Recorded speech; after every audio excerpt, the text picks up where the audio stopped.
Этот парень был из тех, кто просто любит жизнь,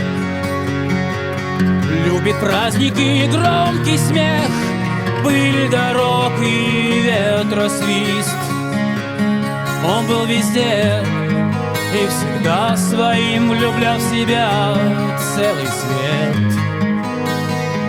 И гнал свой байк, а не лимузин. Таких друзей больше нет.